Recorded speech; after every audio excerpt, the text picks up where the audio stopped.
The Diecast International builders invited the community to do a Pontiac build. I decided I wanted to do a tribute to Jerry Titus. Now, according to Wikipedia, Jerry Titus, also known as Mr. Trans Am, entered the Sports Car Club of America's Trans Am series as part of Carroll Shelby's racing team and won the last race of the 1966 season at Riverside International Raceway. In 1969, he raced to a class victory and an overall third place in the 24 Hours of Daytona. There's a picture of him racing the car I'm trying to recreate. While driving in a practice session on July 19, 1970, for the Trans Am race at Road America, he experienced a steering gear failure that caused him to crash into a bridge abutment, and he succumbed to his injuries on August 5, 1970. He was inducted into the Motorsports Hall of Fame of America in 2010. Wanting to do this tribute build, I went through my castings and, as you could tell from that opening turntable shot, this Ertl casting is far from perfect, but it was the closest representation to that 1970 Firebird that you saw the picture earlier of him in. That Firebird was actually the first 1970 Firebird off the production line. There you see how it came apart, and that yellow interior made the glass look yellow, which it actually wasn't. It's clear glass, and it's not in bad shape. The posts on this casting are exceptionally small. They reminded me of the early Hot Wheels castings. And so instead of using 256 screws on this, I ended up using the 172 screws. Those things are really tiny, as you can kind of see right there. But sometimes they're all that work on these really small posts. I ended up cutting the wheels off. Those wheels definitely had to go. The casting has a metal base, which is really nice. And I decided that I was going to use axle tubes. So after cutting those out, I just filed down that area. As you saw, it has opening doors. And if you've watched any of my videos with castings with opening doors, you know I hate opening doors. It wasn't going to lead to the end result that I wanted, so I ended up gluing those shut, fixing them in place. And at first I used super glue to do this, just to make sure they're positioned properly. I do later end up on the inside of the hinge putting some JB Weld. There you see the glass, and again you see the glass is actually clear. It was interesting how that yellow interior made the glass look yellow. The glass was not clean, but it was deceiving. And when I pulled this casting apart, I can't tell you how relieved I was to find out that the glass was actually clear but dirty. So I cleaned it up, polished it with flits, and while it's not perfect, it's in a lot better shape than it was, especially after hitting it with a coat of, you guessed it, gauzy, gauzy, gauzy. Can't go wrong with gauzy. So, that puts that thick coating on there. And again, the glass isn't perfect. I did not want to sand it because, again, it's plastic, but it was kind of funky plastic, and it didn't have any real gouges or anything in it. So I thought, well, let's just keep it simple. Yeah, I sure do like that gauzy. Anyhow, there's the base. And, part of I end up, because there's portions that need to be white like the car, I end up painting that base white and then coating it black, as you'll see later. But there's exhaust pipes on that base. If you remember from that opening shot, there's exhaust pipes that stick out the back under that back cowling. Those have to go because, as you saw in that picture of the actual car that Jerry Titus drove, it had side pipes. And we're going to recreate those. So these pipes have to go. I ended up filing them off that back area, as you can see there. I didn't get rid of the pipes under the car leading back to that area because that just seemed kind of silly. But I couldn't have them sticking out that back cowling. And honestly, they filed off of there really well. The Ertl casting, it doesn't fit together all that well. It has some nice detail to it, and at the same time, it doesn't. I guess I'm accustomed to seeing things like green lights where they're very elaborate, or Hot Wheels doesn't try and do some of that detail, or how they split the pieces is different, and so they achieve the detail in a different way. And this just, it's a toy. So I guess I can't bitch and moan too much about it. I'll stop bitching and moaning about it. How's that? I actually chose, I had like 3 Firebirds I could choose from out of what I have here and from that time frame. One had definitely the wrong front end, although the back end looked more correct. One had a really odd size scoop on it, hood scoop. And then there was this one that the shape and everything fit really well. The front end was much more appropriate to the actual car. And although it wasn't maybe in the best shape out of the 3, it was the one I had to go with.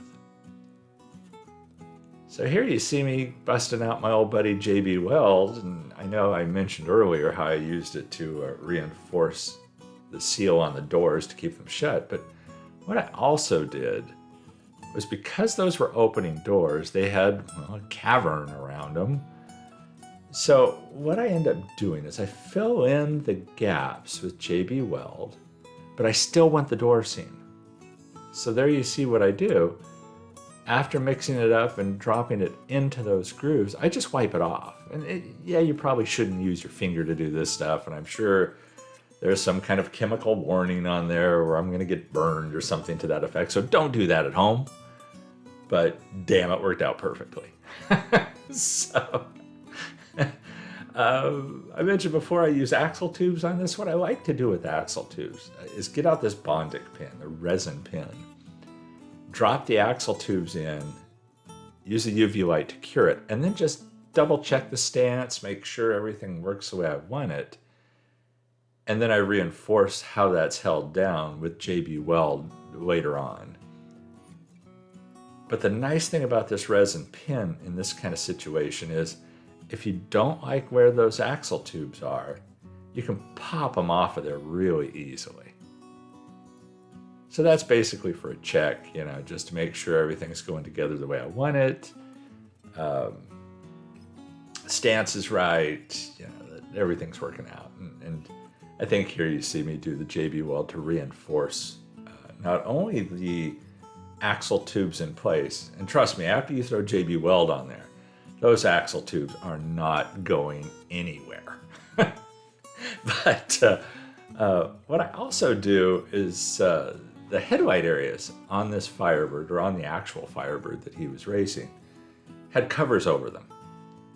And so I end up filling in the headlights here. You could still see, in effect, the bezel area, but they had covers. I'm assuming this was for aerodynamic purposes. That seems only logical. So I ended up almost using the same process as I did on the doors. I filled it in, as you saw a second ago, with the JB Weld, and then I just wipe it off with my finger. There you see the side pipes. Those are resin printed little tubes. They're actual pipes. You can actually, if you wanted to run water through them, you could. Those I just knocked out really quickly and easily in Tinkercad. They have a pipe that you can use and scale to size. They have basic forms in Tinkercad. And so I just grabbed the pipe, scaled it down to where I wanted. I actually did like 2 sizes and figured out what I wanted, and then sanded off one end of the bend on each side. So I did the same print, but I was able to stick it on both sides. Then for the decals, there are 22 decals on this car. And no, I'm not going to make you watch me put all 22 decals on there. These are decals I printed. They're laser printed using an HP Color laser jet onto white decal paper. Since the vehicle's white. And they worked out really well. Yeah, that's my head in the bottom of the picture there that you saw a second ago. The decals, I ended up scaling down to 1/64th scale. You'll notice that right behind the scoop, between this hood scoop and the windshield, that area does not have a blue stripe there. That is the way the actual car was. So I didn't need to fit a small piece there into the cowl. I did have it go over the back of the car, over that back spoiler or whatever you want to call it back there. And I did try to match the actual width as shown on the actual car in the scale. So I was pretty happy with how these decals turned out. You know, I've been messing with decals now, trying to figure out how to do them well. And I'm a long ways off from being where I want to be. But there you see I did paint that metal base white. And then I went over it with this black contrast Citadel paint to cover everything but the front and back edges, or front and back areas under the bumpers. It did have, the actual car had a chrome back bumper that you saw me painting a second ago with the Molotow pen. And this actually turns out, the black turns out a lot better than it looks like it's going to here. It took a couple coats. The interior, I got rid of the ugly yellow and went white because, again, if you refer to that reference picture, the interior of the car was white as well. And I just pulled out some of the detail with Nuln Oil. Again, this was the first car off the assembly line, so I believe that picture is a very early picture of the car as well. So it was like really clean. The wheels. I was trying to find the right wheels for this out of what I had, and I found these green lights that are the closest things I have to what he was actually racing on. I think they worked out pretty well. I hope you agree with that. I think they're pretty good representations of the actual wheel. I don't know if you hear sirens in the background as I'm doing the voiceover. Seems like there's a lot of things happening in the background of my voiceovers lately. You know, if it's not ice cream trucks going by because I recorded it during the middle of the day, it's sirens because I'm recording it at night. I don't know what time of day is best. I did put a little detail on the bottom of the car, as you see there. I did paint in like tail lights and a few odds and ends on there. But again, I was trying to represent Jerry Titus's race car, and I was pretty happy with the results. And you see how the side pipes turned out. Those I was really happy with those as well. I'd like to take a moment right here to thank the Diecast International Builders for hosting this event. And it gave me a good excuse to do this car. I had this reference picture and a couple others for a while of this car of Jerry Titus's, and I've wanted to do this build. And so the Pontiac invitation was the opportunity to do this. So I really do appreciate that. And it is not a perfect representation of the actual race car, but I think it's a pretty good tribute. There you see the original Ertl casting. Beat to hell as it is. Some kid had a lot of fun with it. See how the windshield looked yellow? That's entirely because of that yellow interior. I did change it for the turntable shot to a black background because doing the white background was fighting me. It just, for whatever reason, the white paint job, it gives the camera fits when it's trying to focus.